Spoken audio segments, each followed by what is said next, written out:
भक्तजनों, हर हर महादेव। ओम नमः शिवाय। ओम नमः शिवाय। श्री शिव महापुराण भाषा चतुर्थ कोटि रुद्र संहिता 8वां अध्याय गोकर्ण में महाबल महात्म वर्णन की कथा हम आगे सुनेंगे। सूत जी बोले, हे ब्राह्मणों, अब पश्चिम दिशा के पार्थिव लिंगों को सुनो। कपिला नगरी में काल रामेश्वर नामक परम दिव्य शिवलिंग है, जिसका दर्शन करने से सब पाप दूर हो जाते हैं। इसी प्रकार पश्चिम सागर तट पर महासिद्धेश्वर नामक पार्थिव लिंग प्रसिद्ध है और उसी ओर गोकर्ण नामक वो उत्तम क्षेत्र है, जिसमें करोड़ों पार्थिव लिंग तथा पद पद पर असंख्य तीर्थ हैं। इन गोकर्णनाथ में सभी तीर्थों तथा पार्थिव लिंगों की महिमा विद्यमान है। ये साक्षात लिंग सतयुग में श्वेत वर्ण, त्रेता में अति रक्त वर्ण, द्वापर में पीत वर्ण और कलयुग में श्याम वर्ण हो गया। जो इस महापराक्रमी शिवलिंग को पूजता है वो बड़े से बड़े पापों को नाश कर साक्षात शिव को प्राप्त करता है। उसे ब्रह्मपद तक प्राप्त होता है तथा वहाँ पर ब्रह्मा विष्णु आदि देवताओं का हित करने के लिए शिव जी महाबल नाम से प्रसिद्ध हो निवास किया करते हैं। जैसे राक्षस रावण ने घोर तप कर द्वारा वर प्राप्त कर गोकर्ण में उनका लिंगगढ़ नामक स्वरूप से स्थापित किया है। यहाँ ब्रह्मा विष्णु आदि सभी देवता, महेंद्र, विश्वदेवा, मरुद्गण, आदित्य, वासु, अश्विनी कुमार तथा तारागणों सहित चंद्रमा और यम, मृत्यु, गुप्त, चित्रगुप्त तथा अग्नि आदि सब देवता और गंगादिक नदियों सहित वरुण जी और भद्रकाली जी, चंडिकादि देवियों सहित आकर वहाँ शिव जी के प्रीत्यर्थ सब द्वारों पर स्थित रहती हैं। सभी उन महाबल नाम वाले महादेव शिव जी को प्रणाम करते हैं तथा अभिलाषित मनोरथों को पाकर वहाँ सुखपूर्वक रमण करते हैं। इसी कारण गोकर्णनाथ ने शिवलिंग को मोक्ष का द्वार कहा गया है। वहाँ इन्हीं महाबल नामक शिव की पूजा और स्तुति होती है। जो माघ कृष्ण चतुर्दशी को इन महाबल शिव जी की पूजा करता है, वो यदि पापी भी हो तो उसे मुक्ति प्राप्त होती है। इस चतुर्दशी तिथि पर शिव जी का महादेव महोत्सव देखने को इच्छा से वहाँ चारों वर्णों के मनुष्य जाते हैं। यही कारण है कि शिव जी के इस पार्थिव लिंग को पूज कर एक चंडाली शिवलोक को प्राप्त हुआ। चतुर्थ कोटि शिव संहिता का 8वां अध्याय समाप्त। 9वां अध्याय चांडाली सद्गति वर्णन की कथा हम आगे सुनेंगे। ऋषि बोले, हे महाभाग सूत जी, हे प्रभु आप धन्य हैं। वो चांडाली कौन थी? अब आप उसकी कथा सुनाइए। सूत जी बोले, हे द्विजो, वो चांडाली पहले जन्म में सौमिनी नामक एक परम सुंदरी ब्राह्मण कन्या थी। जब वो युवा हुई तो उसके पिता ने उसके ही योग एक युवक ब्राह्मण से उसका विवाह कर दिया, जिसके साथ वो कुछ समय तक रमण करती रही। पश्चात उसका वो युवक पति रोग से पीड़ित हो काल के योग से मृत्यु को प्राप्त हुआ, जिससे सौमिनी बड़ी दुखित हुई और शोक करती हुई उदास भाव से ग्रह में रह अपना वैधव्य जीवन व्यतीत करने लगी। परंतु कुछ अधिक दिन व्यतीत हुए कि वो काम से पीड़ित हो व्याभिचारिणी हो गई। उसके कुल कलंकनी एवं कुत्सित कर्मों को जानकर उसके कुटुंबी परस्पर संपत्ति करके बाल पकड़कर दूर ले जाकर छोड़ आए। वो स्वेच्छाया वन में विचरने लगी। तब वनवासिनी समय में एक शूद्र उसे अपनी पत्नी स्त्री बना घर लाया। अब वो मांस खाने और मदिरा पीने लगी। मैथुन में बड़ी तत्पर हुई। निदान उसने उस शूद्र से एक कन्या उत्पन्न की। एक दिन जब उसका जार पति शूद्र कहीं चला गया तो उसने पर्याप्त मदपान कर मांस खाने की इच्छा की, परंतु मांस नहीं था। इससे तलवार ले वो अपने बगल के गाय भैंसों के गोश्त को चली गई। वहाँ उसने मद के नशे में एक डकारते हुए गाय के बछड़े को मार दिया और उसे लेकर घर आई। घर आते ही उसका कोई पूर्व संचित कर्म जाग पड़ा। वो उस दुष्कर्म से भयभीत हो स्यू स्यू कहने लगी। पश्चात मांस की अभिलाषिनी ने क्षण भर शिव जी का ध्यान कर उसी गाय के बछड़े को काट कर अभिलाषित भोजन किया। इस प्रकार दिन व्यतीत करते हुए कितने ही समय पश्चात वो काल के वशीभूत हो मृत्यु को प्राप्त हुई। यमराज ने उसके पूर्व जन्म के कर्म तथा धर्म को देखकर नरकवास में निवृत्त कर उसे चांडाल के घर जन्म दिया। वो यमपुर में लौटकर चांडाल के घर आई और नेत्रों की ज्योति न पाकर अंधी हुई। भूख से व्याकुल तथा दोनों नेत्रहीन हाथ में लकड़ी ले चलने वाली वो चांडालों के जूठे भोजन से अपनी भूख को शांत करने लगी। जन्म की अंधी होने के कारण ना तो उसका माता पिता द्वारा पालन ही हुआ, ना ही विवाह आदि संस्कार हुए, किंतु वो कुष्ठ रोग से पीड़ित हुई। उसका सारा जीवन ऐसे ही कष्ट में व्यतीत हुआ और बुढ़ापे में तो और भी दुख को प्राप्त हुई। इसी समय जब महाजन यात्रियों ने गोकर्ण की यात्रा की तो चांडाली शिव जी के उत्सव में आते जाते हुए उन यात्रियों से भोजन वस्त्र की भिक्षा मांगने के लिए धीरे धीरे चली और हाथ फैलाकर दीन वचनों से सबसे भीख मांगने लगी। किसी पुण्यात्मा ने उसके हाथ में बेर की मंजरी फेंक दी।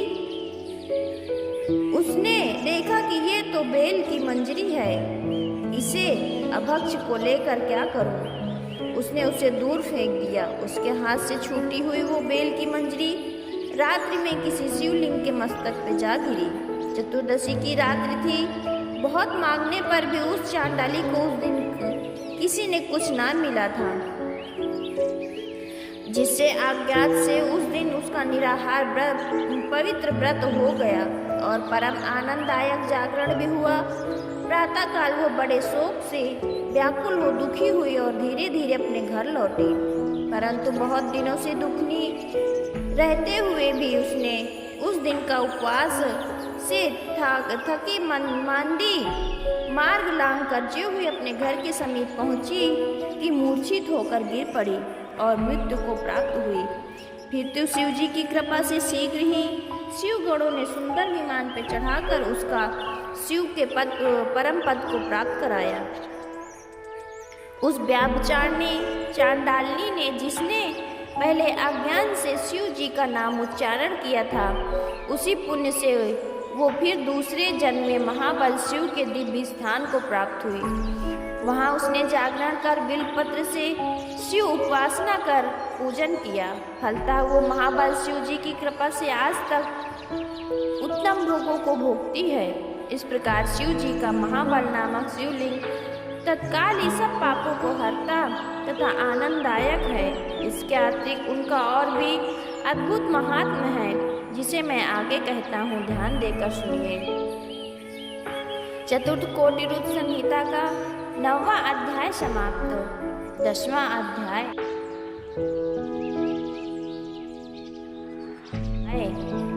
राजा कलमासपाद की कथा सहित महाबलिंग की महिमा वर्णन की कथा। सूत जी बोले, हे महर्षियों, शोभायमान इक्ष्वाक वंश में मित्रसहा नामक का एक बड़ा धर्मात्मा राजा था, जिसकी सर्वधर्म पत्नी पतिव्रता स्त्री राजा नल की स्त्री के समान दमयंती नामक नाम से प्रसिद्ध हुई। एक समय राजा मित्रसहा अपनी विशाल सेना के साथ वन में आखेट को गया और वहां विहार करते हुए उसने साधुओं को कष्ट देने वाले महादुष्ट कमठ नामक राक्षस को मारा। तब उसका भाई, जो उसी के समान पापी था, इसको कपट से जीतने के लिए छल से राजा के पास आया और नम्रता पूर्वक रसोइये का कार्य करने के लिए नौकरी करने लगा। राजा ने उसे रसोई का अध्यक्ष बना दिया। पश्चात राजा उस वन में कुछ समय तक भ्रमण कर शिकार खेल वन से लौट अपने घर आए। एक दिन राजा ने अपने पिता की मृत्यु का श्राद्ध कर अपने गुरु वशिष्ठ जी को भोजन के लिए निमंत्रण दे घर बुलाया। जब भक्तिपूर्वक राजा ने वशिष्ठ जी के चरण धो भोजन करने को बैठाया तो कपट रूप उस राक्षस ने रसोइये ने वशिष्ठ जी के सामने मनुष्य का मांस मिला हुआ साग को परोस दिया, जिसे वशिष्ठ जी जान गए कि और उन्होंने क्रुद्ध हो राजा को राक्षस होने का श्राप दे दिया।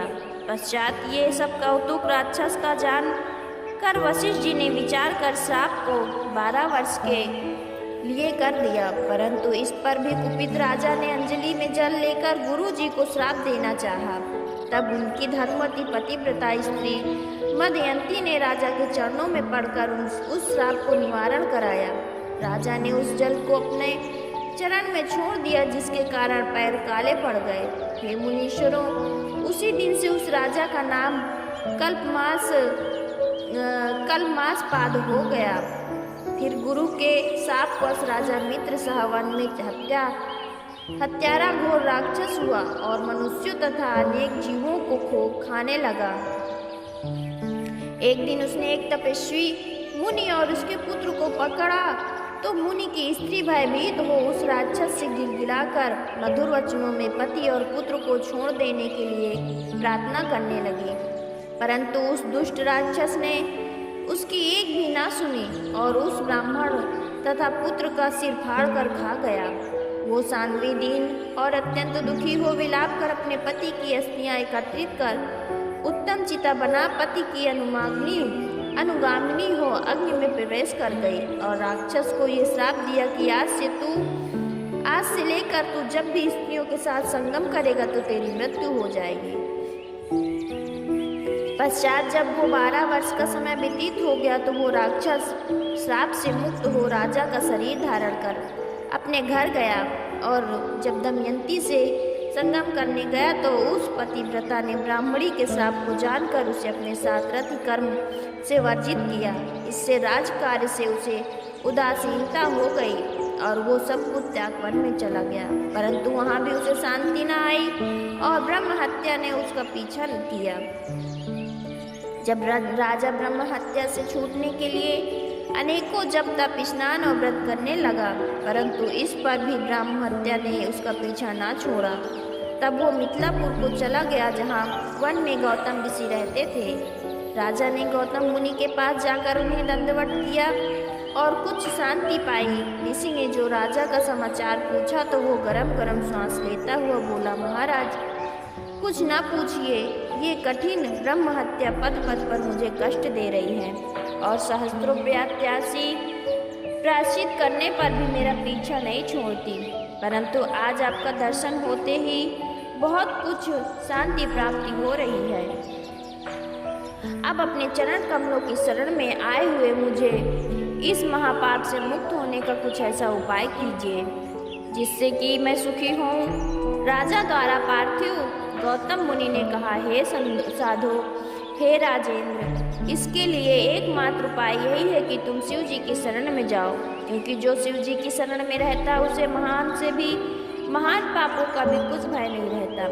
हे राजन, तुम गोकर्ण नामक शिव जी के स्थान में जाओ, जहाँ जाने से बड़े पापों की स्थिति नहीं रहती, क्योंकि वहाँ महाबल नामक शिव जी स्वयं स्थित हैं। उनकी सम्यक पूजा से कैसा भी पाप हो शिवपद को प्राप्त होता है। सब तीर्थों में स्नान करते हुए तुम भी वहीं गोकर्ण नाम वाले शिव जी के स्थान में जाकर महाबल लिंग को पूज कर सफलता प्राप्त करो। इससे तुम्हारे सभी पाप छूट जाएंगे और तुम शिवलोक को प्राप्त होगे। इस प्रकार महात्मा गौतम की आज्ञा से वो राजा गोकर्ण को गया। वहाँ तीर्थों में स्नान कर महाबल को पूज संपूर्ण पापों से छूटकर शिव जी के परम पद को प्राप्त हुआ। जो मनुष्य महाबल शिव जी की इस प्रिय कथा को सुनता है वो अपनी 21 पीढ़ियों को शिवलोक को प्राप्त कराता है। महाबल शिव जी की यह कथा संपूर्ण पापों को हरण करने वाली है और इसका बड़ा अद्भुत महात्म्य है। चतुर्थ कोटि संहिता का 10वां अध्याय समाप्त। भक्तजनों, हर हर महादेव, हर हर महादेव।